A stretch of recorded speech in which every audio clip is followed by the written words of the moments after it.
My very first trip was one in which I was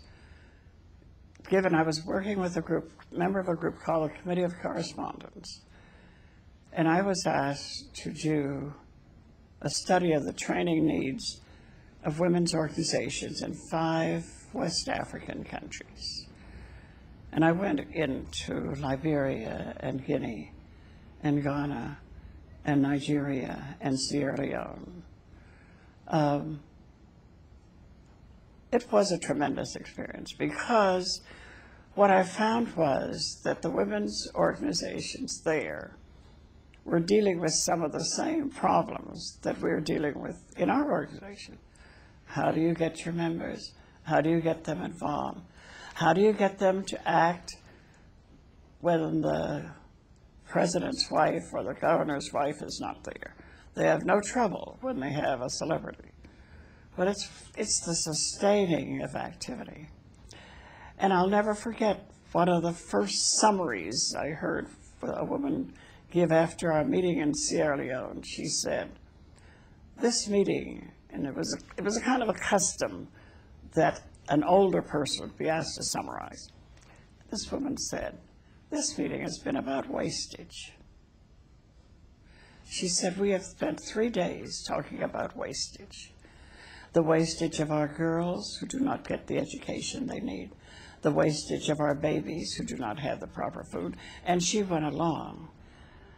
Well, I found myself learning as much as I was teaching.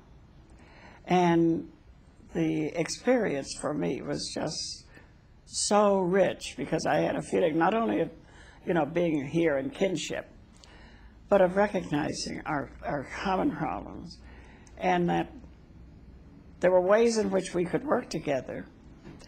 There were differences that we had, but that we had a base for working, and that to me was very exciting. On a personal level, I know that the first time that I went to Africa as a young woman, it was an extraordinary experience to get off of the plane and look around and realize for the first time in my life, I was part of the majority. It was a completely different experience for me. In a way, it was a very freeing experience for me. What was it like for you on that level the first time you set foot there?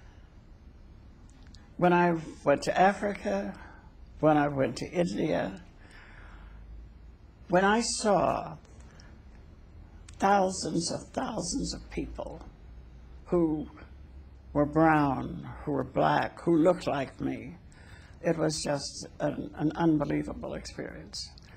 And this was heightened when I've been a part of all of the international conferences of the United Nations Decade for Women, except the one that was just recently in Beijing. But when it was in Nairobi, I had never realized what a difference it would make. The conference was different because our white sisters found themselves a minority. And I said to them jokingly and seriously, now you experience what the world is like, because the majority of the people of the world are colored.